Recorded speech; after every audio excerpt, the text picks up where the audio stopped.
Évadez-vous dans un cadre verdoyant et paisible d'une propriété abritant 4 hébergements indépendants de 75 mètres carrés, dotés chacun d'une piscine privée.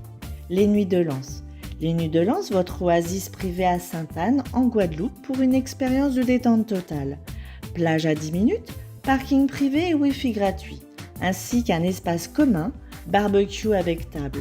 Les Nuits de Lens. Téléphone 06 90 32 72 37.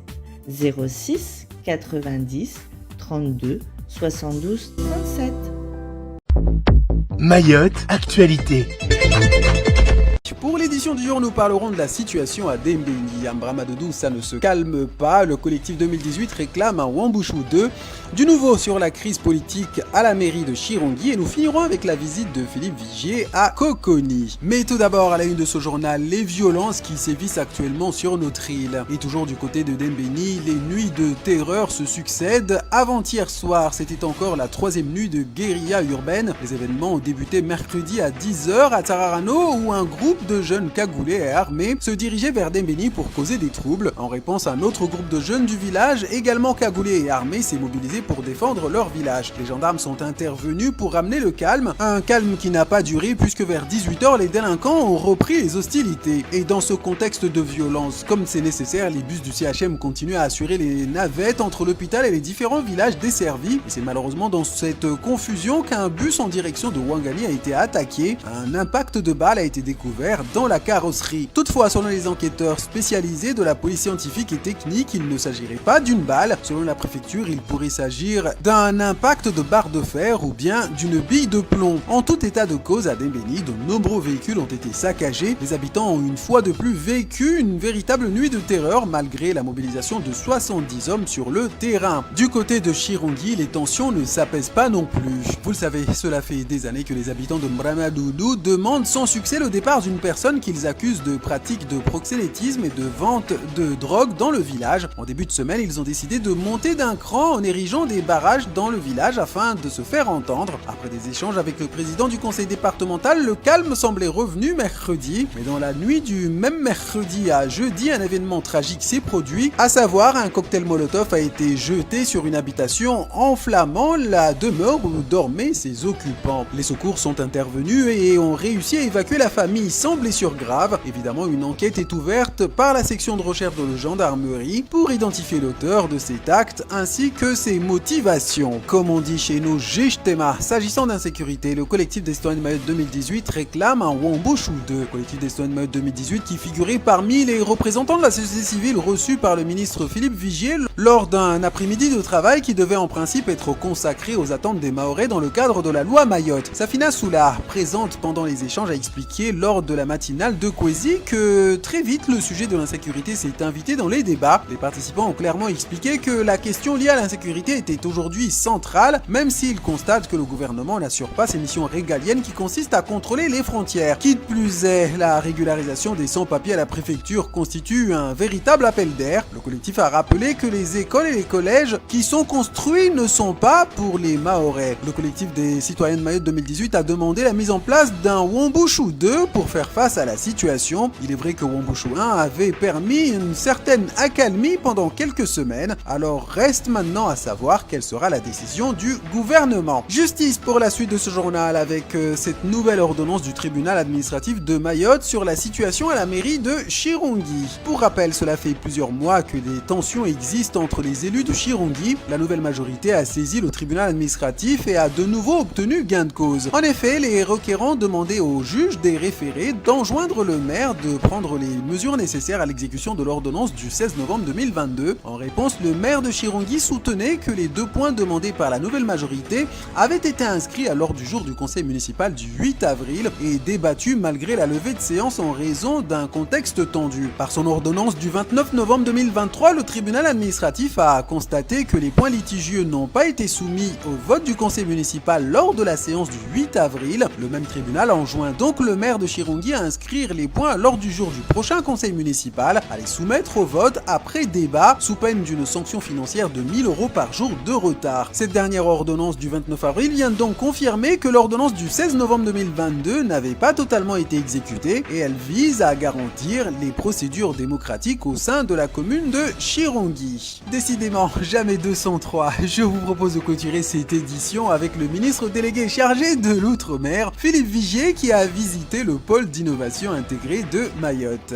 Mercredi 29 novembre dernier, en présence de Youssouf Hamdi, le maire de Ouangani, Benissa Ousseni, le président du conseil départemental, Philippe Vigier a en effet visité le pôle d'excellence rurale de Coconi et tout particulièrement le pôle d'innovation intégré de Mayotte, soutenu par l'État à hauteur de 1,5 million d'euros. Parmi les présences remarquées, celle de Christophe Masson, directeur général de Cosmetic Valley. La présidente de l'ADIM a expliqué que, je cite, la cosmétopée est une opportunité de développement pour Mayotte. Fin de citation. À l'issue de sa visite, le ministre Philippe Vigier a rappelé qu'à Mayotte, je cite, on a des potentialités en matière de plantes médicinales, de plantes aromatiques. En matière d'économie bleue, on aura un centre qui permettra par immersion d'aller développer de nouveaux écosystèmes pour l'aquaculture, pour trouver des solutions pour les récifs coralliens. Ça veut dire qu'il y a un potentiel de développement économique, de création de valeur, de création d'emplois, de formation, d'innovation. Fin de citation. Vous avez vécu le caillassage de Magicavo en direct, puisque vous étiez dans l'une des premières voitures au moment où ça a commencé, et vous disiez que les choses avaient changé dans les, en tout cas à Magicavo, dans des zones où les caillassages sont fréquents. Vous pouvez nous expliquer ce que vous avez vu? Oui, effectivement. Alors Fatio? moi, j'étais pas vraiment au front, on va dire, hein, et j'étais tout près. Et au moment où les jeunes ont commencé à se diriger un peu là vers le tas de voitures, eh bien, tout le monde a commencé à faire demi-tour. Et le problème, c'est que moi, avant, parce que comme je prends la route depuis maintenant quelques années à venir, et à chaque fois qu'il y avait un caressage, on constatait bien une différence entre les conducteurs, en fait, qui étaient hyper inquiets, bah, forcément parce qu'ils ont un bien qui leur est quand même un petit peu précieux. Puis ça coûte cher une voiture. Ça coûte quand même assez cher. Et donc, qui étaient très inquiets. L'inquiétude se lit sur les visages. Et normalement, les habitants du coin qui, eux, bon, généralement, et ça se comprend, comme ils connaissent les gamins, ça c'est même, j'ai même témoigné ici, un jour où on est au même endroit, il y avait eu des jeunes qui avaient érigé des barrages. Il y a un monsieur qui sortait de la mosquée en boubou et tout. Il est allé, il les a un peu insultés, puis il a tout débarrassé. Et ça s'est fait comme ça. Aujourd'hui même, c'est totalement différent. Ce sont même les habitants du quartier. Eh bien, ils étaient extrêmement inquiets. Moi, j'ai vu un monsieur d'un certain âge, voilà, qui a couru vers sa maison, bien sûr, toute barricadée, et qui est entré, mais en panique. Donc, à mon avis, la violence, elle a changé quand même de nature. C'est devenu un peu aveugle et forcément beaucoup plus violent. Donc, ça peut expliquer, je pense, l'inquiétude énorme en fait des habitants, même qui sont du coin, alors qu'avant, on pouvait penser que comme c'est des jeunes du coin, on peut toujours discuter. Ils ne caillassent pas chez eux, en fait, mais ça n'est plus forcément le cas. Et en tout cas, on constate du coup que vous avez mis un temps record pour arriver jusqu'ici, puisque tout le monde a fait demi-tour, donc l'entrée de Mamoudzou, et il n'est que 6h du matin en réalité. Ça c'est ouvert, et donc il n'y avait personne sur la route, on a pu rouler. Alors, quelques voitures. On a commencé tout à l'heure avec Cassandra à vous parler de la journée mondiale de lutte contre le sida. On voulait vous rappeler ce matin que vous avez la possibilité de vous faire dépister toute la matinée au CHM. C'est gratuit, c'est anonyme, et vous pouvez donc aller, c'est dans la cour principale, vous savez, vous passez la porte, il y a le gros arbre, ça va être organisé à ce niveau-là.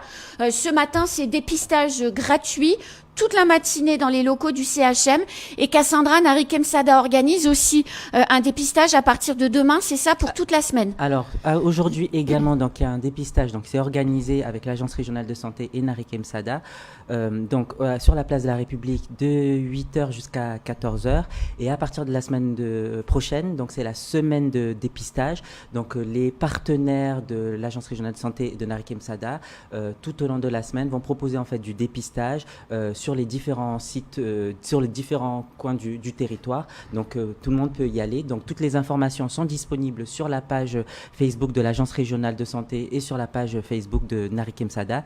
Et je me permettrai de rajouter, on sensibilise beaucoup et on est très engagé sur les sujets de la santé. Au mois d'octobre, on a parlé de dépistage du cancer du sein. Au mois de novembre, on a parlé du dépistage du diabète avec notamment les pharmacies qui jouaient le jeu. Au mois de décembre, c'est le dépistage du sida. Donc on y va. Et au-delà, et on l'a dit tout à l'heure et on le répète, au-delà de se faire dépister, quand on a des rapports sexuels avec différents partenaires, on met des préservatifs de manière systématique. C'est le seul moyen connu à date de ne pas être contaminé par le VIH. Et c'est quand même très important, comme je le rappelle, ce qu'a dit Cassandra, le nombre de séropositifs à Mayotte augmente. 500 personnes au moins sont suivies aujourd'hui pour cette pathologie sur le département et c'est en très large augmentation. Narik Msaada, dont on salue le travail, bien sûr. Le travail, évidemment. On salue Monsef depuis voilà, des années maintenant. sûr. Je me souviens, il a commencé, il n'y avait pas encore le trot à Mayotte et il a lutté, il a dû militer pendant quelques temps quand même pour obtenir ces trots, ces dispositifs qui permettent un test d'orientation rapide dont il faut rappeler quand même le côté pratique qui permet justement une orientation rapide comme il porte son nom. Et donc ça peut être aussi un moyen pour ceux qui n'ont pas envie d'avoir le stress, à vivre le stress du test puis sanguin de la prise de sang pendant aussi, des années. Voilà, donc c'est un bon moyen de faire un test. Courage à lui, à son équipe et courage à et puis pour le trot, puisqu'on parle de Narik Msaada et du dépistage, depuis quelques mois, ils se sont dotés d'un camion qui sillonne toute l'île pour aller justement à la rencontre des habitants pour proposer notamment ce dépistage. Oui, parce qu'effectivement, quand on est dans certains villages, aller jusque Mamoudzou, c'est loin, c'est fastidieux et ça peut aussi être cher. Bien sûr. Voilà. Regardez cette information que j'ai trouvée ce matin en regardant un peu l'actualité. J'ai été assez... ça m'a assez troublée puisque dans les Antilles, la saison cyclonique est censée se terminer et puis chez nous, elle est censée commencer. Donc elle commence, effectivement. C'est le début de la saison cyclonique chez nous. Eh bien, sachez que les spécialistes de la météorologie sur la zone Antilles ont décidé de repousser la fin de la saison cyclonique. C'est une première mondiale, ça ne s'est jamais produit. Et ils justifient ce fait par le réchauffement climatique où la chaleur, la température de la mer et l'activité dans le ciel ne sont pas... la mer est encore très chaude, donc il est encore possible que des tempêtes ou des cyclones se forment et se déchaînent sur les terres habitées. C'est quand même assez inquiétant parce que on sait, nous, qu'on a des problèmes de pluie et que la saison cyclonique, elle rythme aussi la saison des pluies. Et on le sait que nos cyclones arrivent plus tard maintenant également, plutôt dans la deuxième partie de la saison cyclonique. C'est inquiétant quand même. Effectivement, et ce qui m'inquiète moi, c'est que j'ai l'impression, alors ça peut ne pas être fondé ce que je dis, je me suis pas documenté là-dessus et je n'ai pas d'éléments sur ça, mais il me semble que ce qui se passe dans l'hémisphère nord, normalement, c'est l'inverse qui se produit dans l'hémisphère sud. Et ça peut être inquiétant si jamais ce dérèglement-là est constaté dans l'hémisphère nord, puisque là, on est en Guadeloupe. Oui. Eh bien, si jamais c'est l'inverse qui se produit chez nous, ça voudrait signifier que pas vraiment de pluie, en fait. Et donc, ça, c'est encore un élément d'inquiétude supplémentaire. Ce qui prouve que la pluviodépendance, peut-être, il faut vraiment arrêter avec ça. Exactement. Non, mais... Moi, je rejoins ce que Fatihou a dit. Si on doit parler en fait du dérèglement climatique, c'est des choses qui jouent en fait sur notre quotidien et où on doit réfléchir notamment à une façon de vivre de manière différente. Bien sûr. On a la question de l'eau qui est prégnante. On est en saison des pluies, on devrait avoir de l'eau. L'eau arrive pas. Il faut penser en fait comment on peut avoir des solutions pour avoir de l'eau. O News Radio sur outremernews.fr.